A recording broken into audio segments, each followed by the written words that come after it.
name is Tom Stewart, and this is my bride, Brenda.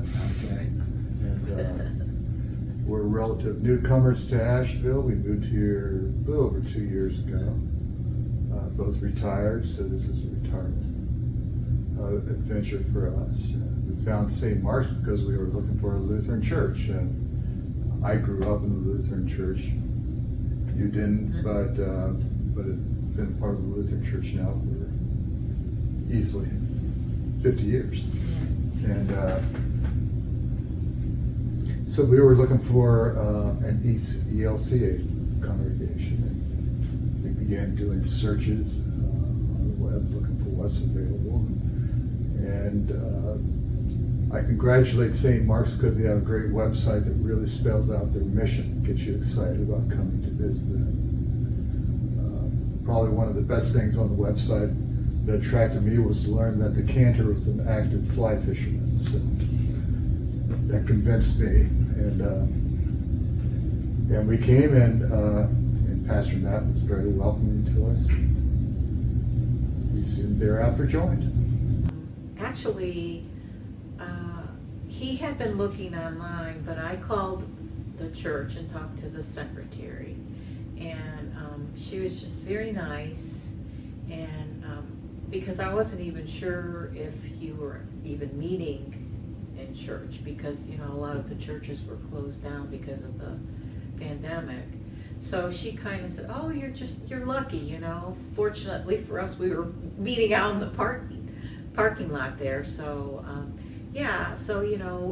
at least that was good. The bad thing about it is you could only see from here up. But anyway, we made it through, and it was nice, and we got to meet a few people that way, and I think for me the biggest thing was at least we were having church services, number one, and number two is we had communion. I really missed that, and so did he. So, that's why I'm glad, I thought, well, I'll just call just to be sure, because they may be closed, and at least, we can find out when things are going to open, that sort of thing. So, so it worked out great. Well, there's never a time that my family was not unchurched. We belong to one of the older, well-established congregations in our old hometown, and Lutheranism there was very strong. And I think many of the people that were part of that church nurtured the youngsters in that congregation and brought them along. And we both attended the Lutheran University, which is where we met, Valparaiso. And of course they nurture Lutheran faith as part of the university experience. So that came all the way through my life. I have to say, personally for me, I think my faith was shallow until much later in my life. I met a Lutheran pastor at a small congregation I belonged to in the old Hilltown, and she instilled a new understanding to me what it means for grace and being part of a community of faith. She helped me understand that, and I don't think I really understood this before, that church is not a club, it's a community of believers who are stitched together by mission. And through that mission, you support each other. And her message of grace, faith, and mission sort of revolutionized in my mind what it means to be part of the body of Christ. I attended an evangelical type of church, and I think we always went to Sunday school, and then we stayed for church service when Sunday school was over with. And I'm not sure I understood everything, growing up there. I couldn't even tell you when I started attending the church. I just remember I was younger. And, but I think when I was probably 11, 12 years old, things made more sense to me at that point in time. And I had two people that were really important. One was Mrs. Bowman, and she kind of was in charge of Sunday school for, our kind of like our age group. And then the other was Larry Usen, who was the youth minister. And between the both of them, I think they gave me a strong foundation, what it means to be a Christian. And they just were really nice people, and I thought they taught you well, but they did it in a way that you could understand it. Because when you're a child, you don't always understand things, and sometimes it's too far out or over your head. But I as a result of that, I had a really strong belief in God and a strong faith, and it's carried me through. For me, I look at my family, my three daughters, their families, and I see that none of that would ever happen if I don't think the gentle nudges from God were not saying, pay attention to this or pay attention to that, because it'll work out. So here I am, and here they are, and all three of our daughters are people of faith, and they're raising great families.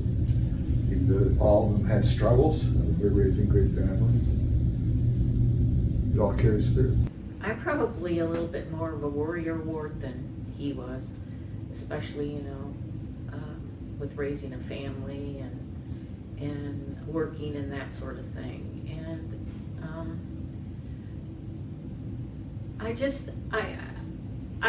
I was like him in the sense that I know that sometimes I would get overly anxious or worried about something, and then I'd have to say, well, just settle down here. Just, I'd talk to him, and then I'm thinking, well, I'll just talk to God. He'll tell me what to do, and more often than not, it's the same thing. It's kind of like the aha moment, you'll be doing something, and it's like, oh, okay, I get it, and sometimes it wasn't necessarily my idea. I'm convinced he put the idea in my head, or I was in a situation where, you could see different answers to your question. And then it's, I didn't always necessarily pick the right answer, but more often than not, if I really relied on the Lord to help me, it was like, oh yeah, it's like it stares you in the face, oh, I get it. And for me, that's always how it's been. It's just, it always seemed it was better if I relied on him than myself, because I won't say the answers came easily, and maybe it wasn't what I wanted, or maybe it turned out to be far different than what I thought it would be. But in the end, it always seemed like it made much more sense because I relied on him and not necessarily on myself. I thank God that I've been given tools necessary to fit into what my chosen career path was. And I never dreamed when I was 21 and off to school that I'd end up doing what I did, but I did. And the ability to do those things was not self-evident at the time. I think a lot of people would write it off to luck or good fortune, but I have to credit it to leading a life of faith and try to stay true to Christian principles. And if I made that my basis, then my business and everything else that I did would fall into place. Or if it didn't fall into place, then maybe it wasn't meant to fall into place. For me, the most important thing was God is constant. He's always there. All you have to do is ask for the help. And sometimes that is hard to do for people. You know, you always think, well, I can do it myself. Well, I know. But, you know, if things got really difficult, I just had to step back and say, okay, I got to pray. He will give me the answer. He'll tell me what to do. And I've always felt very strongly about that. And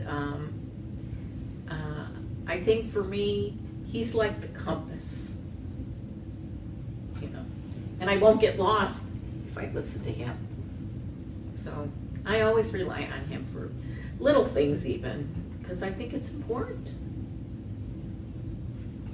Well, obviously, the church is the constant.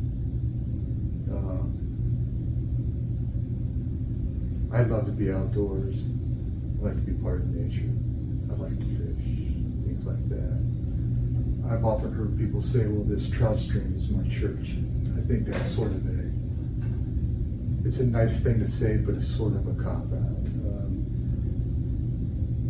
Faith is sustained by community. The community is here. And if the community is dedicated to the mission, and you're part of that, I think that helps people, no matter what they're doing with their lives or what path they're on, that helps guide them and gives them a sense of purpose and ownership in the Christian process. And it's a process. I think most people don't become really truly Christians until they're close to their deathbed, and maybe that's just the way it's supposed to be. But you can't do it without the community. The church is a constant. It's a must. That's a big part of our life as church, and there's times when it's almost like somebody's tapping me on the shoulder and saying, pay attention to this, you need to hear this, you know. And so, you know, I've always listened to the sermons, and there's something in there that, yeah, you know, maybe I should. It's almost like tweaking your Christian life, you know. Oh, I should use that, that's a good idea. Or maybe I should do this, you know. So I really feel that not going to church for me would be very detrimental for my Christian faith. I need that. And, you know, you're in the company of other people that you get to know, you know, and so that, I mean, that's a good thing. Like he said, there's community there, there's fellowship. So that's always important. But I think it's good too, in the sense that it's good for not only my husband and I for our marriage, but it's also good for our family, our girls as a whole, you know, because if they're down or I'm down, you know, they can say, well, you know, Mom, did you talk to anybody about it? Are you talking to God? And that sort of thing. So I think we kind of bolster each other up because we have such a strong faith between ourselves and also within my family. And I think that's just really important because it seems like when you have that sense of faith and you have that community for yourselves, but in your extended family, it just seems like life seems to go a lot better. I won't say it's easier, but it seems like it goes better. But it's better. You know. It may not be easier, but it's better. Yeah.